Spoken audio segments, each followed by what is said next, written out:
To you live, that is, from the capital. Now, we do continue with some more chit-chat here this morning. Now, Professor Hester Klopper was officially inaugurated as the 15th Vice-Chancellor and Principal of the University of Free State, that is UFS, and the first woman to lead the university in its 121-year history during a ceremony on the Bloemfontein Campus on the 9th of June 2025. Now, she was appointed, that is, to this position on the 1st of February, and she's currently visiting alumni, donors and schools in Namibia, and she has also made the time for us, and we are really, really honored. A very good morning, Professor. How are you doing? Good morning, Nicole. You're well? Good. A bit of a chilly morning. It's a surprise here in winter, but all good. So good to have you. Yeah, I think we should start off with congratulations on your new role. Thanks. I think it's a big deal. You know, I think Denver and I, if we could dance for you right now, we would. You know, a celebratory dance, of course. Yeah. But nonetheless, it's really good to be in your company this morning. So we just now said the 15th Vice-Chancellor of the University of Free State, the first woman. And we don't want to emphasize that too much, you know, because obviously, you know, you're there on merit and obviously whether or not as you're competent and you're able, you know.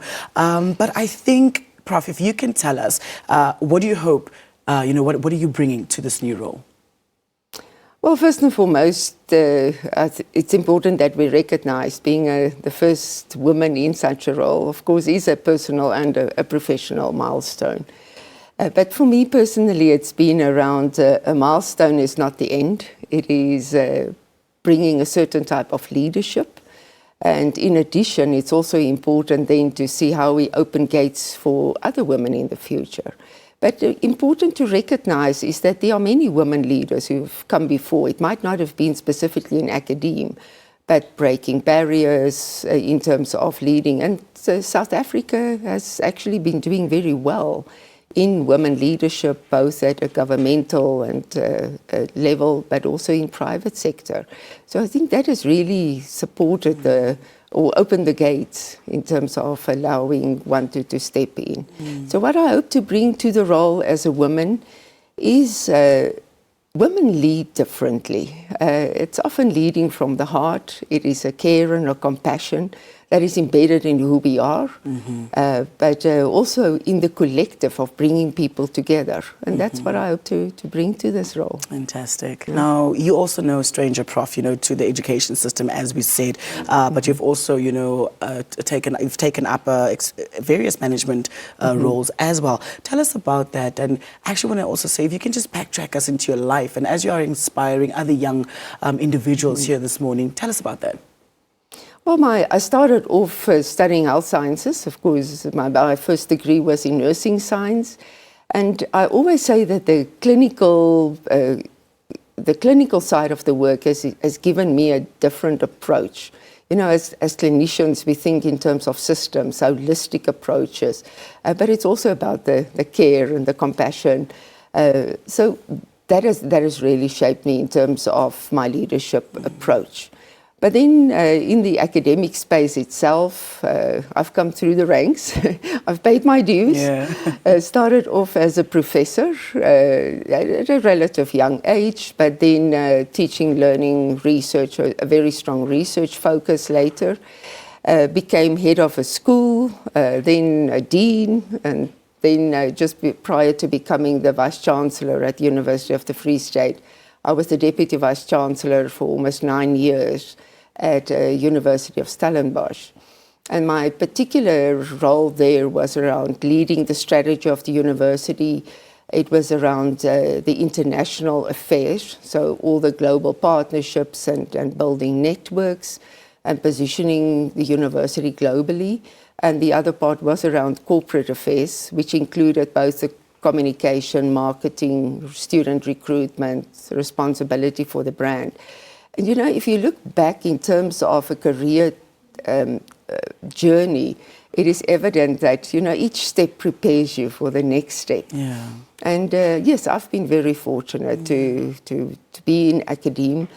The other part that people don't always realize is that at heart, I almost believe every professor is you know, it's running their own business, if we can put it that way, because year on year, academe changes, and the challenge is you never stagnate. There's always something new to embrace. Yeah. Yeah, but the whole journey has prepared me to be where I'm now, but also with a good understanding of what are the challenges within, you know, the academic practice daily, the challenges that we find within, for example, classrooms, laboratories, making sure that there are adequate facilities, and deans, which are always referred to the sandwich position. You know, they are caught between management and the HODs, and the challenge of navigating those spaces. You know, it provides me with an opportunity sometimes to pause, think. So, yeah,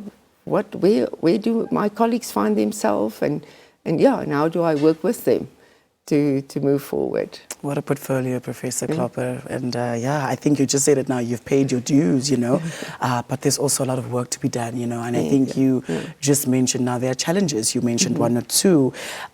What other challenges have you observed within that is the education system in South Africa, for instance? And how do you want to tackle these, you know, going forward during your tenure? You know, if I think of challenges that the higher education is facing, most probably I should start on a more macro level. Okay. Globally, the challenge for universities are unfolding, and this is the challenge in terms of our academic freedom, the way that we engage with research that really has an impact, and almost the real value of universities for society. And our duty to public good. We should never underestimate it, but then universities needs to be valued in that role.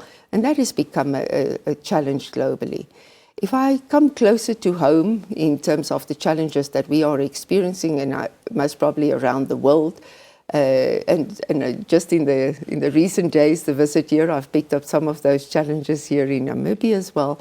And that is making sure in terms of funding of higher education, and funding in such a way that there's sustainability.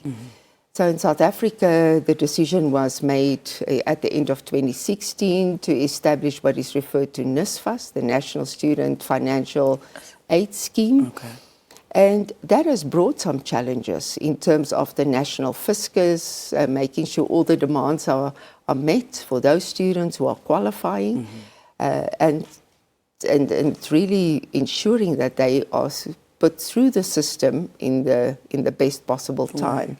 And that brings other challenges in terms of our student challenges, making sure that there's student success, and as a university, we really had to invest in putting those systems in place, and there are some very interesting and best practices, you know, in terms of what our colleagues are doing in that space. But that also brings about the challenges for our young people in terms of mental health, and how do we support that? That's another challenge that we've experienced. And most probably the biggest one at the moment is technology. Yeah. I mean, it's almost that we have, up to now, we have educated students for a very traditional way, very traditional way of assessment. And all of a sudden, with the technology eruption almost, and AI, it is now anticipating how do we need to educate and train our students for a world that we don't know. So that's really going to be a huge challenge. And of course, I think collectively we are all trying to understand what this means for the future. No, absolutely, absolutely. Now, you've been here since Monday, Professor Klopper, and you are around, you and the team, there's a number of you. You're here to meet some headmasters, principals, top 5 academic from grade 11 and 12, and alumni students as well. How's that been going? You know, what are some of your keynotes that came out there? And if you can just elaborate for us on that. Yeah, so our approach in visiting any of our partner countries is a multi-pronged approach. So what we do is to reach out to our partner universities, and University of Free State has partnerships both with the University of Namibia, but also the National University of Science and Technology. So I met with both of the VCs and with their teams. And that focus is around how do we work collectively in collaborative spaces, but also the University of the Free State with our partner universities here are plugged into different networks, like the Africa Association for Universities, the Commonwealth University Group. So it's also in those spaces that we collaborate, and now we can work together. Our alumni has really taken up some leadership roles in this country, so it's connecting with them. And my take is also always with alumni is how can we unlock the value that they bring. It is in terms of the time and the talent that they give back. So working with that, and ultimately it is important for us to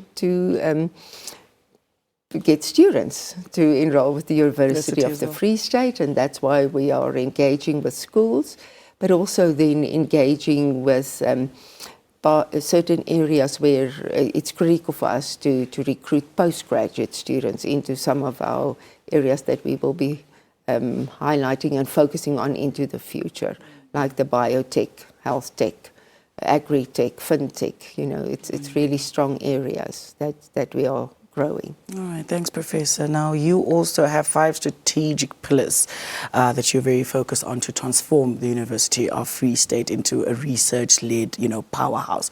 Talk to us about these 5 pillars and going forward and the action plan.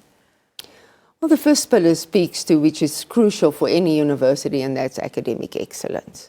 So how do we become agile and embrace the change at the university, provide access without sacrificing the academic excellence? And we've got a number of programs to ensure that is maintained.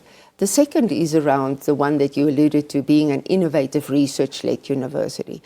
Now, what you would find in terms of some categorization of universities is that either research intensive, and that the focus is really high-end research.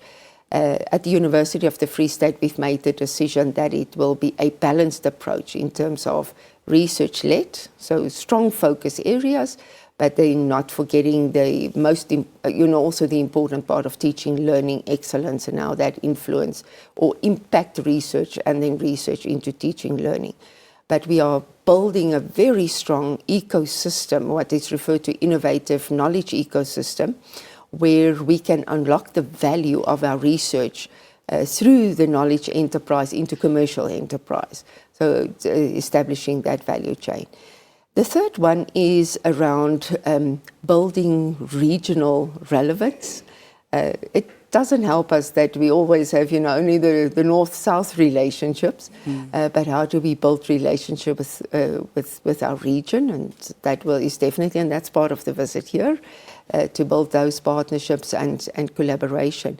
But also important is that universities are expected to be globally competitive. So the research that we do and the teaching and learning that we do is critical for the future. The other one of the pillars is also around sustainability. How do we ensure sustainability on a long-term basis? Now, I spoke about the challenges of funding within universities, funding the NSFAS scheme. And that is one of the pillars for us is sustainability, but it's a systemic sustainability. How do we ensure our future fit university, but then also preparing our graduates for a world of work that we don't understand fully now, but that they are ready for work in future. So unlocking the value of programs, looking at content, changing that content, that it's more relevant for the future. So really a whole systems approach. I'm so excited for your future, Professor. Now, there are also some funding initiatives that speak specifically to the MBEU Legacy Fund, for instance, and the Magnet Fund. Can you tell us about how this idea came about and how it was procreated? Well, because of the challenges within the funding space, well, let me pause most probably and go back and say, at the university, it's critical that we have a people-centered approach, from people as students and staff. So in terms of students, providing opportunities that where there's a need for funding, so NSFAS is paying students, but then there's what we refer to the missing middle. So if you typically earn between a 350,000 and a 800,000, those households, the moment that there are 2 or 3 children, it's almost becoming impossible for them to study. So how do we fund that? But then also for our NSFAS students, sometimes they, accommodation is paid, but then the daily allowances, of making sure that at least they've got the basic necessities and a proper plate of food daily. We need to support that as well. So between the institutional Student Representative Council, the SRC and myself, we joined forces to say that how can we build a legacy collectively in moving forward. And so students are very creative, and they agreed to, they suggested the name Imbiwe, which means it's a Zulu word for a seed. And our tagline on the Imbiwe Legacy Fund is that every seed counts and every student matters. So and it's really, and even for our staff, we're asking contributions, alumni, and it's really a 50 Rand a month, but on a continuous basis where we can really support our students. The Talent Fund is around supporting staff. So we have made decisions in terms of where we want to focus our research for the future, and the Talent Fund is going to find the best talent around the world. So we've put strategic funds to the side to do exactly that recruitment, but also make sure that we retain the best talent at the university. Professor, you and your team, you guys are doing well. Yeah. I think, Prof, if we can, just wrap up the conversation, maybe, on a final note, just, the legacy you wish to leave behind, what would that be? And then any final words, from yourself to our viewers here this morning?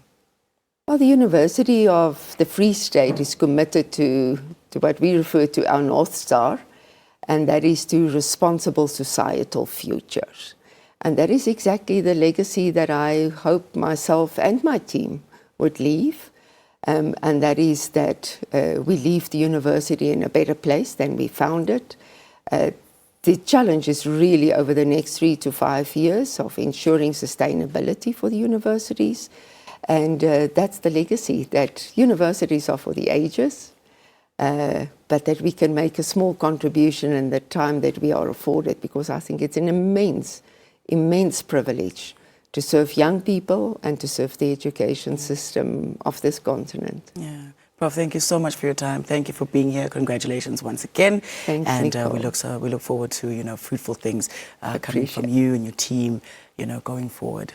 Thanks so much. Appreciate it. There you have it, Namibia. What an interesting chat here. I hope you're feeling inspired, not inspired, but inspired after that conversation. Speaking to Vice-Chancellor and Principal at the University of Free State. She was officially inaugurated, that is, as the 15th Vice-Chancellor and Principal, that is earlier this year, and that she serves as the first female Vice-Chancellor in the history of the university. That is after 121 years. But as you heard, what her plans are going forward, and as she said, women just lead differently. So we support her and we're happy for her. And, with that big, gigantic portfolio of hers, it's going to be a good one, So we'll keep her, she doesn't know, Professor doesn't know, we'll keep an eye on her.